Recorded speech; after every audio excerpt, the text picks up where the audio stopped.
Un saludo para todos. En nuestros diálogos con Armando Ardila acerca de la temática de proyectos dentro de la Facultad de Economía y sus programas de posgrado en esa línea, hoy vamos a hablar del tema de por qué fracasan los proyectos y en línea con la temática que han trabajado los ganadores del Premio Nobel en el 2024. Robinson y Acemoglu y Johnson. Robinson y Acemoglu escribieron un libro hace unos años, lo publicaron, era ¿Por qué fracasan los países?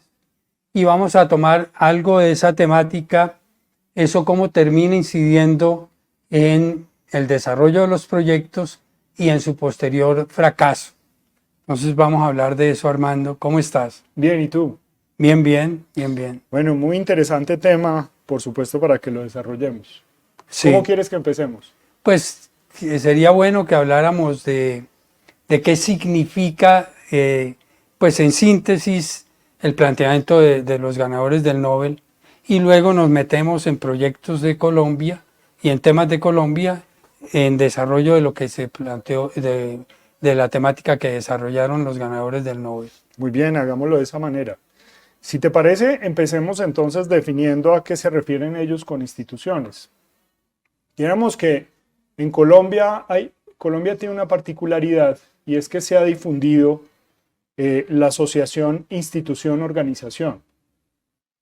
Entonces tendemos a hablar de instituciones cuando estamos hablando de organizaciones públicas, pero dijéramos que eso no es preciso.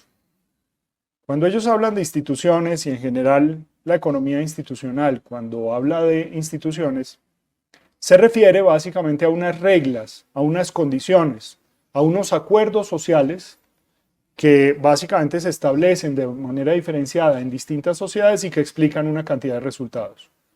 Entonces, por ejemplo, lo que hablábamos antes de este podcast, y es que llegar, por ejemplo, temprano a algún sitio, en algunas sociedades es una convención.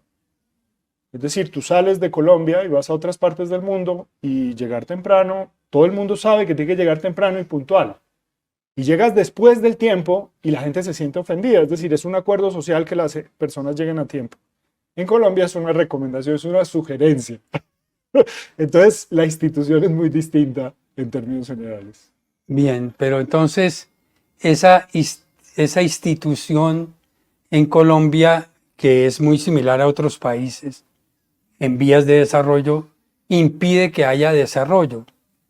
¿Y por qué impide? O sea, ¿qué termina pasando para que las instituciones generen esos bloqueos en el desarrollo de proyectos? Pues mira, es muy interesante. Dijéramos que lo que ellos plantean es que hay tipos de instituciones. Entonces, los centran en dos tipos particulares de los que hablan en todos sus papers y todos los estudios que adelantan y además en el libro. Y hablan de instituciones extractivas e instituciones inclusivas. Tengámoslo más o menos, o analicémoslo más o menos desde el siguiente sentido. Tú puedes tener un entorno que básicamente te está utilizando y que lo que hace es extraer de ti distintas cosas que tú generas, por ejemplo, el valor que creas. Entonces, todas las reglas sociales, todas las condiciones que se acuerdan, lo que hacen es tomar de ti cosas. Mientras hay otras que básicamente te incluyen en sus consideraciones y en vez de extraerte, de quitarte, lo que hacen es generar las condiciones para que tú puedas desarrollarte sin mayores inconvenientes.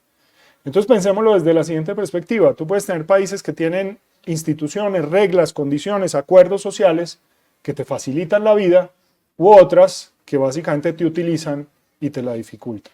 En ese sentido, en proyectos es incentivar, por ejemplo, proyectos innovadores.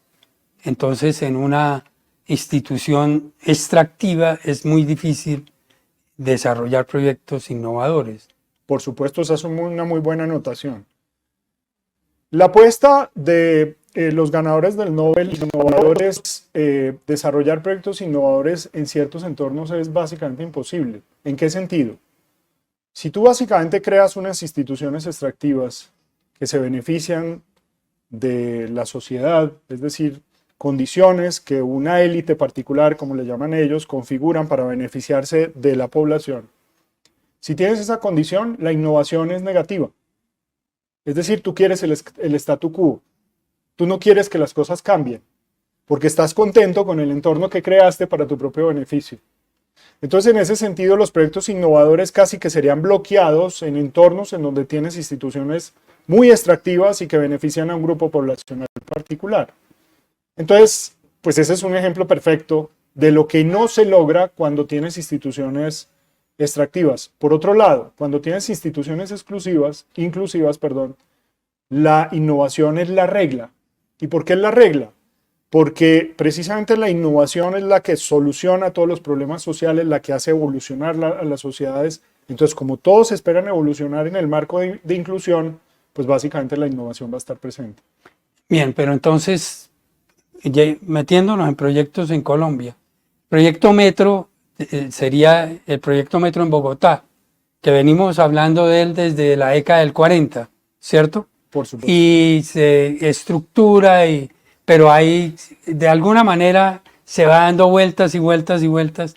Por fin se tiene el proyecto y todavía ahí se sigue peleando, pero uno no termina entendiendo qué es lo que lo bloquea, pero entonces lo que lo bloquea es esa institución, esa forma de pensar, esa forma de ver el país en el futuro. Entonces el país en el futuro sigue siendo transportándose en buses. Por supuesto, esa es una muy buena anotación, es un muy buen ejemplo.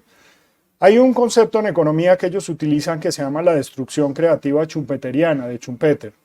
Y lo que plantea básicamente es que innovaciones muy importantes en determinados sectores destruyen lo que estaba configurado antes de la innovación y lo reemplazan completamente.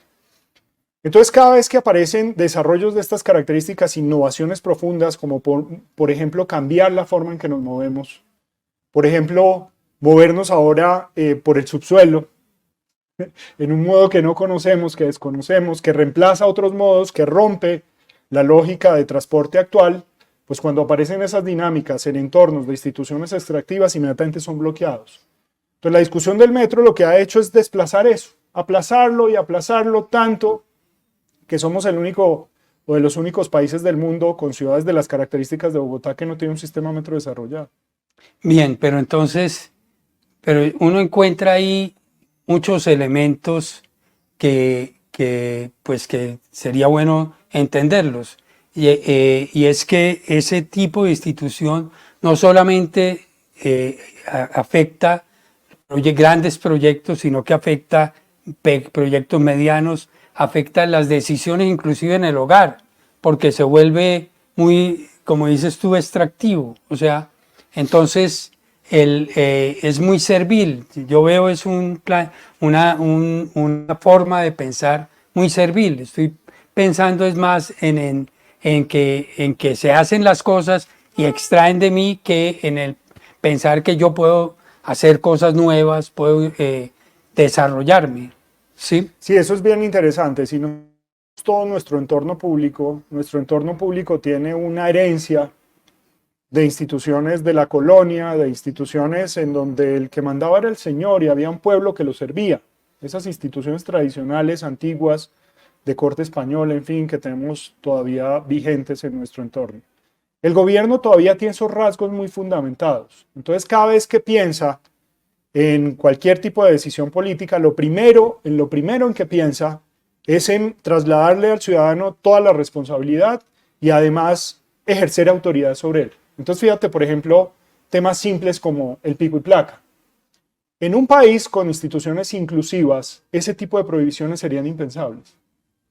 Pero entonces, igual yo encuentro un gran grupo de personas profesionales de opinión que dicen, no, eso está bien, eso está bien hecho. Es decir, se normalizan esos patrones. Si tú tienes pico y placa por un lado, tienes cobros por congestión por el otro, tienes restricciones de agua porque no ha llovido, tienes una cantidad de condiciones, desarrollarte, emprender, hacer todo lo que puedes hacer, tienes dificultades en términos de licencias, de todo tipo de trámites para avanzar en el desarrollo de proyectos, pues terminan no haciéndolos. Ahora, tú hablabas de esos expertos y toda esa gente que respalda esos puntos de vista, pues están metidos en esa dinámica extractivista y adicionalmente la normalizan, lo discutíamos hace un rato. Normalizan ese punto de vista y lo que hacen es validarlo, sin darse cuenta del daño que le están haciendo a la sociedad y del daño que le están haciendo al país en términos de desarrollo. En resumidas cuentas, cuando tú tienes un entorno en el que se toman muy pequeñas decisiones y todas esas decisiones en conjunto te hacen imposible avanzar, pues no avanzas. Simple. Sí, es muy complicado. No emprendes. Sí, en un entorno de esos hacer proyectos es muy difícil. Además que hay proyectos que arrancan, que los proyectos pues tienen todo un ciclo, como lo vemos en los programas de posgrado, tienen un ciclo.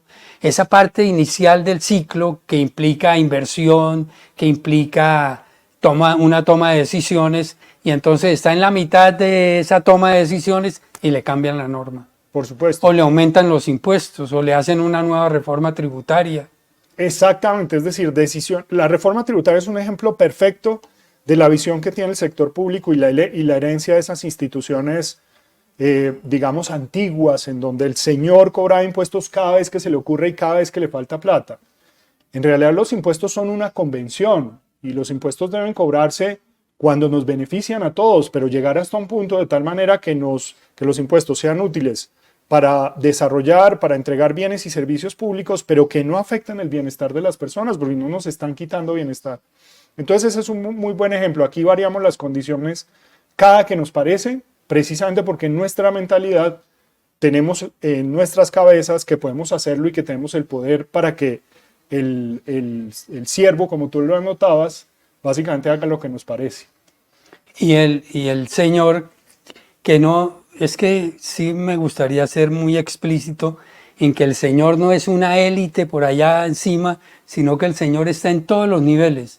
El Señor está en el Estado, el Señor está en la empresa, el Señor está en la casa, el Señor está en la universidad, representado en el profesor, o en el colegio, representado en el rector, ¿sí? Y entonces todos pensando más en cómo entrego y cómo me quitan, que pensando en cómo aporto, cómo innovo, cómo hago para que sea mejor la clase, para que sea mejor la empresa, para que sea mejor el país. Muy buena anotación. Esa palabra señor, el amo, el que básicamente dirigía a los súbditos en algún momento, en realidad la modificamos, si lo piensas, si lo hemos discutido. La cambiamos por un término que utilizamos mucho en nuestro entorno y es doctor. Ese término doctor lo que supone es una relación de poder, y esa relación de poder entre el que tiene el poder y el que se somete a él. Y está representado en todos los entornos de nuestra vida. Entonces, el llamado a atención naturalmente es a los que no conocen esta dinámica, a los que no entienden sus implicaciones, que empiecen a identificar en sus propios entornos qué pueden cambiar para modificar esa lógica que nos tiene en el subdesarrollo en la actualidad. Ok, muy buen tema. Muchas gracias, Armando. Un placer. Nos Un vemos. gusto hablar contigo.